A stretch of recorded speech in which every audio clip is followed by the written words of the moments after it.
Instead of my customary intro that I usually put at the beginning, I thought that I would show off a drawing that I worked very hard on of Michonne and her two pets from the Walking Dead comic book. Let me know what you think, Nation. The Walking Dead, Issue 6. Hello, brothers and sisters of the Nerd Nation. I, as always, and expected probably at this point, am Jim, here to bring you another review on the really dark and kind of grisly tale of loss after, and how you live, I guess, after an apocalypse, after everyone, or almost everyone you know, is gone, and that would be the tale of The Walking Dead. This is issue 6 of the comic book. And this one wraps up the first story arc.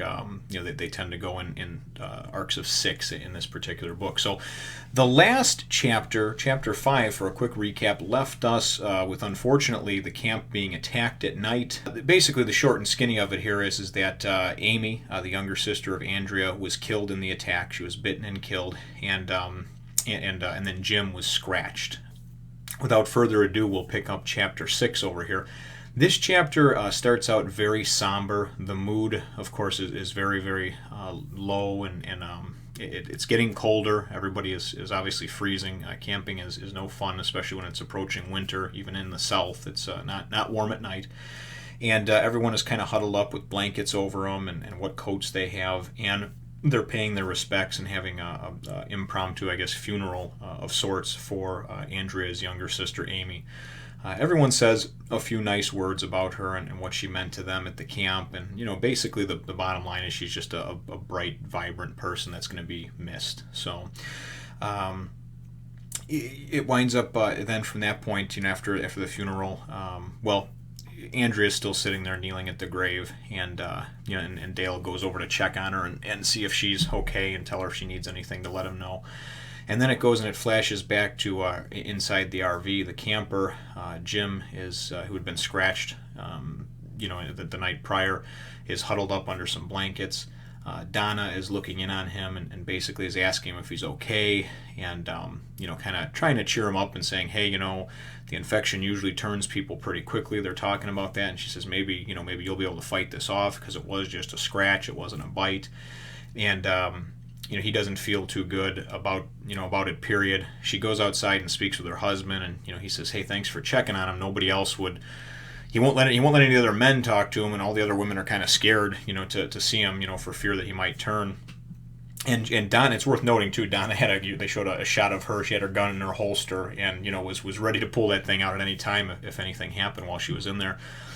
He said, well, maybe we'll get lucky and he won't turn, and she says most people turn, half a day to a day. Dale said his wife, was bitten or scratched or whatever, and that she turned in about a half a day. So she says, Jim says he's very cold, but you wouldn't know it. I mean, he feels like he's on fire, like he'd scorch your hand to the touch. His skin is so hot. So the crazy plague or fever or whatever that turns people into the undead is certainly coursing through his veins. So we then get a shot of Dale, and he's sitting in the camper and he's talking with Andrea and basically just trying to console her. It's kind of a touching, heartfelt moment. He feels terrible. She's lost her younger sister. Meanwhile, out hunting is Rick and Shane and Rick's son Carl. They're out hunting, and Shane winds up pegging a rabbit, and they're just kind of walking and talking, and Carl makes an offhanded, comment about how, hey, Dad, we're not going to need to have as much food because Jim's sick and Amy died. And Shane, again, because we can tell from the last issue, this guy's just a volatile piece of shit. He just flips and he's just like, God damn it, Rick, it's not my fault those people died. And Rick flips his shit too and says, the hell it isn't, Shane. I told you we needed to move this camp, and you're the one that said everything was fine. It was safe, isolated incident. These things are starting to, what are they, hunt in packs now? We don't know anything about them. So they argue back and forth amongst themselves for a few minutes, and and Shane basically, I mean, he's got a point. I'm going to play devil's advocate on this one for Shane, even though I don't particularly like the character. He's got a point. Now, they haven't had any radio communication or contact with anybody, but if something like this happened, I mean, especially within the first month or two, wouldn't you assume that the government somehow was going to swing the big American dick, that we, getting involved in everybody else's affairs, that if something like this happened, don't you think that the government would have some way that they were trying to contain it or eradicate this or fix the mess.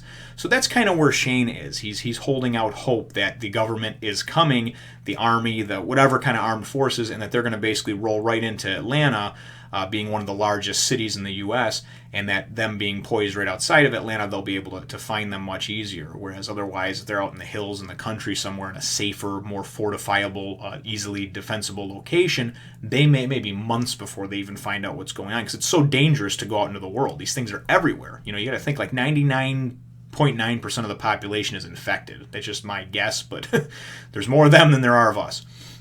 So Carl winds up running off because he sees them arguing, and Rick runs off after him. And then we go back to a scene where Jim basically has said, you know what, I want to be with my family. I've made a decision, and he's talking to Donna, and he says, and she goes, nobody's ever going to go for that. It's like killing you. And he's like, I'm already dead. This is what I want to do. These are my wishes. So it then goes and shows the group, and the group has talked amongst themselves, and basically Jim's wishes are as to, hey, just take me out and put me by a tree over here, and I don't know if they leave him with a gun, so when he starts to turn, he can maybe shoot himself. That's how it was handled in the TV show. In this, they don't show a gun, they just kind of leave him out there, maybe a little bit out from camp, I don't know. And it's basically, it's his dying wish. He says, listen, maybe I will turn into one of those things, and maybe I'll somehow be reunited with or reconnected with my family, And so it's like I said, it's a pretty somber, down chapter in that sense. Everybody's kind of pissed off, hurt, angry. It's not exactly an uplifting chapter.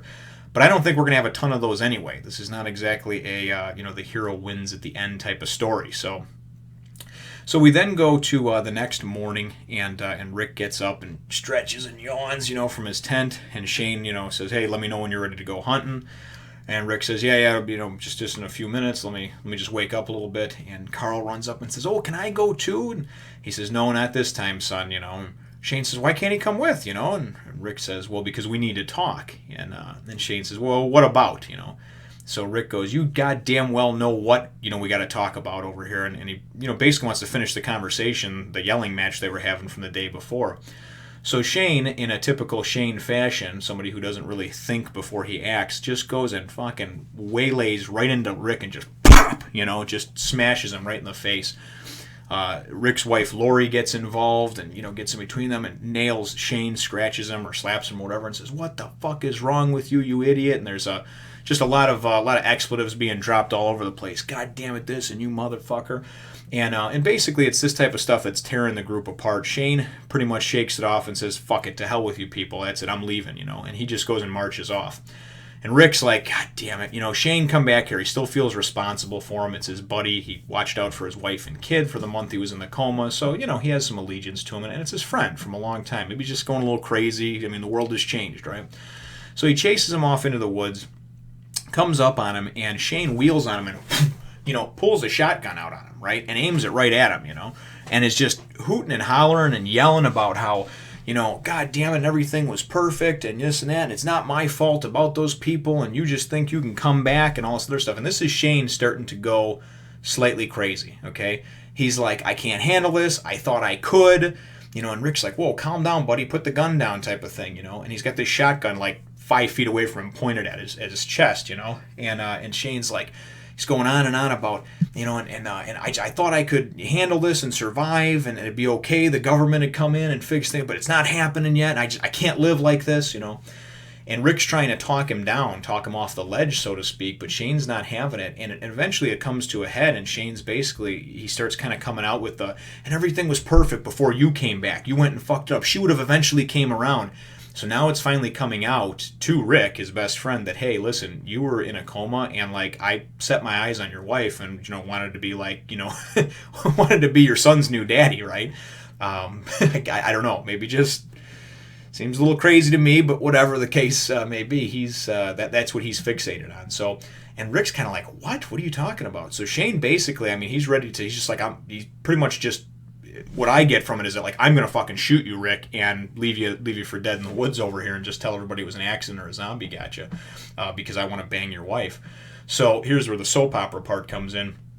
Anyway, right as it looks like Shane's about to just, pull that trigger, he's got the finger on the trigger the whole time, all of a sudden we see a and it gets shot right in the neck. And at first I thought it was maybe just a flesh wound. He got grazed, or whatever.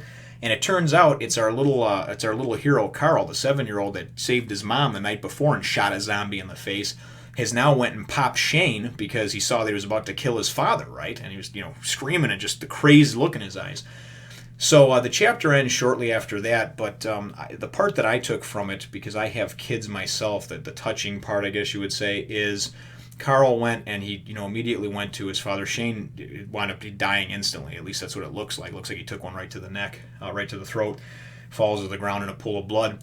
But Carl, goes up and he says it's not the same shooting somebody who's living as somebody who's dead, because the zombie it didn't bother him as much, but the next day when he had to shoot a living person, even though it was saving in defense of his father's life, it still didn't set right with him.